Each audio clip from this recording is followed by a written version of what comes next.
मैं आपको एक जानकारी देना चाह रहा था। देखिए, वैसे तो मेरा अपना हिंदी की क्लासेस चलती हैं। देखिए, हिंदी के साथ साथ थोड़ा कुछ यहाँ पे आपको जीके के क्वेश्चन जो पिछले एग्जामों में आए हुए हैं, कुछ मोस्ट क्वेश्चन निकाल के आपको वहाँ एक तरीके से ऑप्शन के साथ में वो वीडियो के रूप में दिखाए जाएंगे।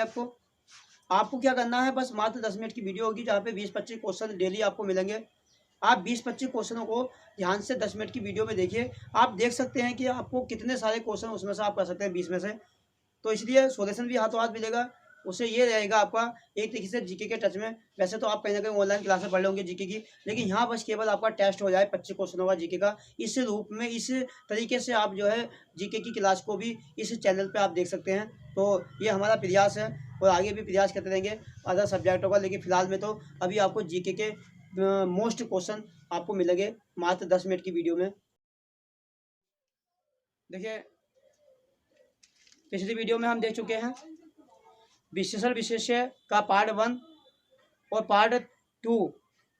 आज हमारा विशेषण विशेष्य का पार्ट 3 अर्थात उसमें भी नंबर 3 पढ़ेंगे हम, सार्वनामिक वाचक विशेषण।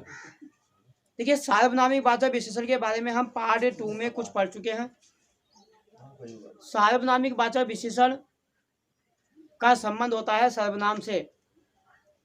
जैसे मैंने पिछली वीडियो में आपको बता दिया है, जब कोई सर्वनाम शब्द किसी संज्ञा के साथ प्रयुक्त होता है तब उसे सार्वनामिक विशेषण कहा जाता है। लेकिन अब हम अर्थ के आधार पे सार्वनामिक वाचक विशेषण के भेद पढ़ेंगे। आज का टॉपिक है हमारा सार्वनामिक वाचक विशेषण के भेद। अर्थ के आधार पे सार्वनामिक वाचक विशेषण के निम्न 4 भेद हैं। नंबर 1, निश्चयवाचक सार्वनामिक विशेषण। नंबर 2, अनिश्चयवाचक सार्वनामिक विशेषण। नंबर 3, प्रश्नवाचक सार्वनामिक विशेषण। नंबर 4, संबंधवाचक सार्वनामिक विशेषण। इसमें भी हम सबसे पहले बात करेंगे निश्चयवाचक सार्वनामिक विशेषण। देखिए, यहाँ से टॉपिक का सवाल, यहाँ टॉपिक पढ़ाने का उद्देश्य मेरा ये है, अगर आपसे पूछा जाए कि दिए हुए कौन से वाक्य में अनिश्चयवाचक सार्वनामिक विशेषण का प्रयोग किया गया है, तो ऐसे वाक्यों में कहीं ना कहीं चारों वाक्य में सार्वनामिक वाचक विशेषण का प्रयोग होता है। लेकिन आपको छांटना होता है कि कौन से वाक्य में निश्चयवाचक का हुआ है, कौन से में प्रश्नवाचक का हुआ है, कौन से में अनिश्चयवाचक का हुआ है, कौन से में संबंधवाचक का है। तो सबसे पहले हम ध्यान देंगे निश्चयवाचक सार्वनामिक विशेषण। देखिए, जिन विशेषण शब्दों से किसी संज्ञा की विशेषता किसी निश्चित सर्वनाम के रूप में बताई जाती है, तब वहाँ पर निश्चयवाचक सार्वनामिक विशेषण का प्रयोग माना जाता है या कहा जाता है। जैसे, इस बच्चे ने चोरी की है। ध्यान देंगे, यहाँ सर्वनाम है आपका, वैसा सर्वनाम मूल सर्वनाम है यह, और यह से बन गया इस बच्चे ने कारक चिन्ह आ गया इसने। इसका मतलब है यहाँ पे इसने अगर चोरी की है, इसका मतलब है ये आपका सर्वनाम है। अब ये किसकी विशेषता बता रहा, बच्चे की, तो ये सार्वनामिक विशेषण हुआ। लेकिन क्या निश्चयवाचक है, अनिश्चयवाचक है? तो मैंने कहा यहाँ पे 50 बच्चे खड़े हुए हैं, मैंने किसी के ओर इशारा करते हुए कहा इस बच्चे ने चोरी की है। इसका मतलब बात क्या है, निश्चित हो गई है, क्लियर हो गई है कौन से बच्चे ने चोरी की है। इसीलिए इस दिए हुए वाक्य में निश्चयवाचक सार्वनामिक विशेषण का प्रयोग हुआ है। ऐसे ही दूसरा नेक्स्ट वाक्य है इसी का, यह गाड़ी विदेश से मंगवाई गई है, या यह गाड़ी विदेश से लाई गई है। अब यहाँ पे आप देख रहे हैं यह गाड़ी, गाड़ी से पहले यह शब्द आ गया, यह आपका सार्वनामिक विशेषण है। लेकिन यह हमारा कैसा विशेषण है, कैसा सर्वनाम है, निश्चयवाचक। इसीलिए हम इसको निश्चयवाचक सार्वनामिक विशेषण का नाम देंगे। ऐसे ही एक आधा एग्जाम्पल और दे रहा हूँ मैं इसी का। मैंने कहा उस बच्चे ने एग्जाम पास कर लिया है। अब देखेंगे यहाँ बच्चे की जगह मैं विद्यार्थी कह सकता हूँ, या उस विद्यार्थी ने परीक्षा में प्रथम स्थान प्राप्त किया है। आपको समझ लेना, बहुत सारे बच्चे हैं, मैं किसी एक व्यक्तिगत बच्चे की ओर इशारा कर रहा हूँ। उस बच्चे का मतलब है भीड़ में से मैं किसी एक व्यक्ति की बात कर रहा हूँ, एक बच्चे की बात कर रहा हूँ, अर्थात ये हमारा क्लियर हो जाता है। मैं इसी सेंटेंस को कहता कि इन बच्चों में से किसी बच्चे ने क्लास में टॉप किया है। अब ये नहीं पता किस बच्चे के बारे में कर रहा हूँ, तो यहाँ पे आपका अनिश्चयवाचक बन जाता। लेकिन मैंने कहा उस बच्चे ने परीक्षा में टॉप किया है, इसका मतलब है ये आपका निश्चयवाचक सार्वनामी विशेषण का काम करेगा। तो ध्यान रखना दोस्तों, यहाँ पे आपको समझ लेना है निश्चयवाचक सार्वनामी विशेषण आपका निश्चय सर्वनाम के रूप में होता है। नेक्स्ट नंबर 2 इसी का भाग है अनिश्चयवाचक सार्वनामी विशेषण। अब देखिए, अब नंबर दूसरा अनिश्चयवाचक सार्वनामी विशेषण। देखिए यहाँ पे आपका सर्वनाम का जो प्रयोग होगा वो आपके उन सर्वनाम का प्रयोग करूंगा मैं वाक्य में जो अनिश्चयवाचक सर्वनाम होंगे। अनिश्चयवाचक सर्वनाम जैसे कोई और कुछ, इनका प्रयोग करके मैं वाक्य बनाऊंगा। पहले इसकी परिभाषा बोलूं कि अनिश्चयवाचक सार्वनामी विशेषण क्या होता है। किसी संज्ञा की विशेषता यदि किसी अनिश्चयवाचक सर्वनाम के रूप में बताई जाती है तब उसे अनिश्चयवाचक सार्वनामिक विशेषण कहते हैं। जैसे कुछ देश कोरोना वायरस के कारण बर्बाद हो गए हैं। ध्यान देंगे, यहाँ पे किसकी विशेषता बताई जा रही है, देश की। कुछ देश, और देश से पहले आया है कुछ, और कुछ क्या है, एक सर्वनाम। और कैसा सर्वनाम है, अनिश्चयवाचक, इसीलिए इस दिए हुए वाक्य में अनिश्चयवाचक सार्वनामी विशेषण का प्रयोग हुआ है। ऐसी दूसरा सेंटेंस है आपका वाक्य, किसी विद्यार्थी ने जिला टॉप किया है, या किसी विद्यार्थी ने अपना नाम रोशन कर लिया है। देखिए मैं आपसे वही कहूँगा, वाक्य आप भी बना सकते हैं, वाक्य पे ना जाके आप बस थोड़ा समझ लेना है। किसी व्यक्ति ने या किसी विद्यार्थी ने या किसी देश ने, अगर ऐसा कहीं भी वाक्य में होता है तो आप समझ जाना ये किसका प्रयोग, कौन से उसका प्रयोग किया मैंने, अनिश्चयवाचक सर्वनाम का प्रयोग किया है। इसीलिए इसे हम कहेंगे इन वाक्यों में अनिश्चयवाचक सार्वनामिक विशेषण का प्रयोग हुआ है। ऐसी एक और सेंटेंस,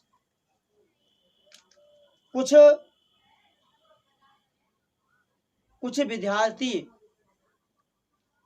या कहूँ मैं कुछ व्यक्ति देश के लिए अपना जीवन न्योछावर करते हैं।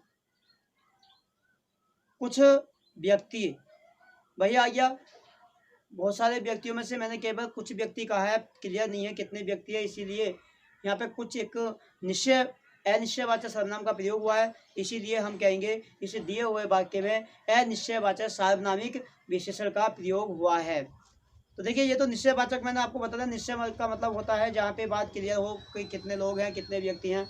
अनिश्चयवाचक जहाँ पे ये पता ना चले कि कितने लोग हैं, कितने व्यक्ति हैं, कितनी संज्ञाएं हैं, मतलब कहने का मतलब है जहाँ बात क्लियर ना हो सके, अनिश्चयवाचक। तो ध्यान रखना, ये हम सार्वनामी विशेषण के भेद पढ़ रहे हैं। नंबर 3 इसी क्रम में प्रश्नवाचक सार्वनामिक विशेषण।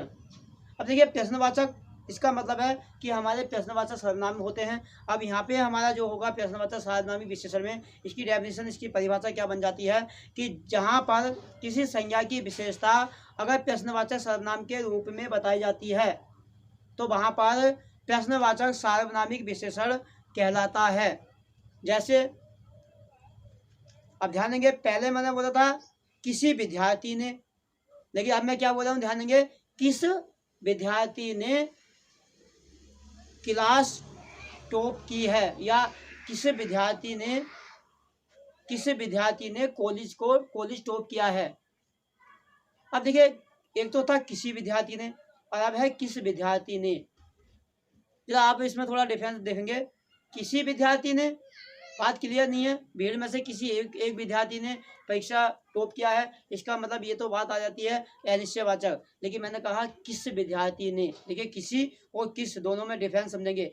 किसी अनिश्चयवाचक, जबकि किसी विद्यार्थी ने, सॉरी किस विद्यार्थी ने, मैंने आपसे कहा किस विद्यार्थी ने कॉलेज टॉप किया है, तो मैं आपसे क्वेश्चन कर रहा हूँ, अर्थात किस, ये प्रश्नवाचक सर्वनाम का काम करता है, इसीलिए यहाँ प्रश्नवाचक सर्वनामी का काम होगा।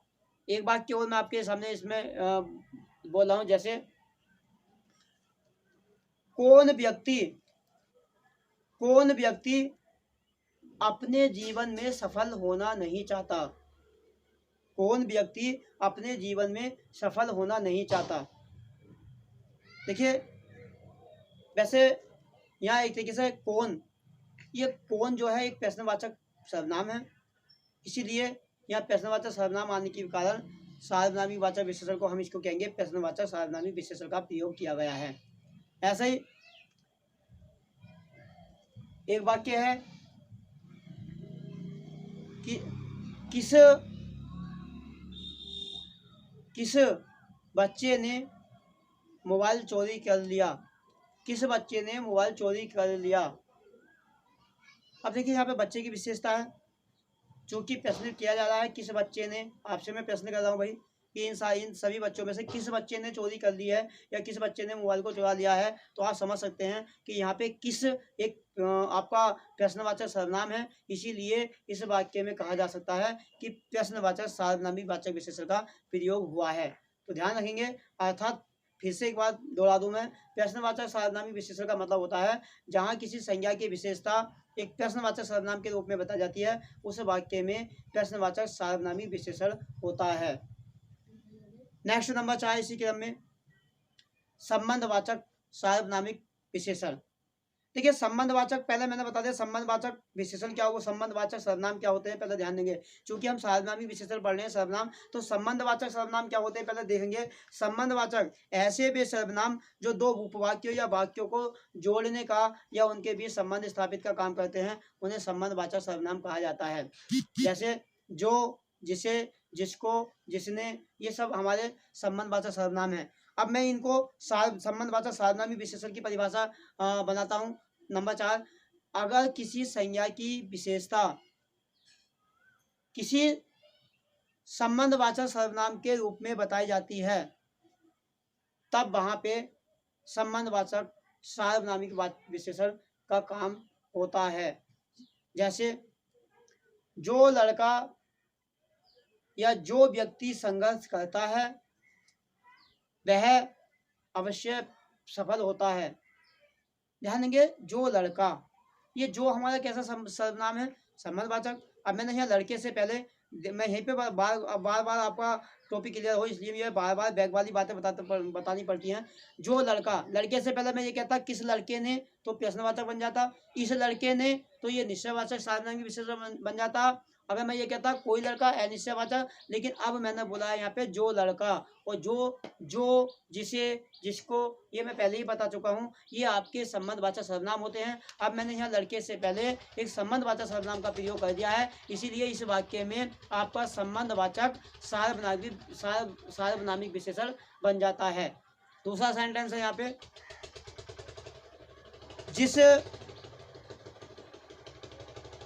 जिस विद्यार्थी ने कॉलेज टॉप किया है उस विद्यार्थी को इनाम मिलेगा। जिस विद्यार्थी ने, वही बात है यहाँ पे भी, विद्यार्थी से पहले क्या है, जिस, और जिस किसका रूप है, जो, इसीलिए यहाँ पे आपका संबंधवाचक सार्वनामी विशेषण बन जाता है। जैसे ही एक वाक्य और, जैसा काम करोगे वैसा भरोगे। देखिए जैसा काम, काम से पहले क्या है, जैसा, जो का एक रूप है जैसा, तो कहने का मतलब है जो से बनने वाले जितने भी सर्वनाम हैं, अगर वो किसी संज्ञा से पहले आके उसकी विशेषता बताते हैं तो समझ जाना वहाँ पे आपका संबंधवाचक सार्वनामिक विशेषण का काम करेगा।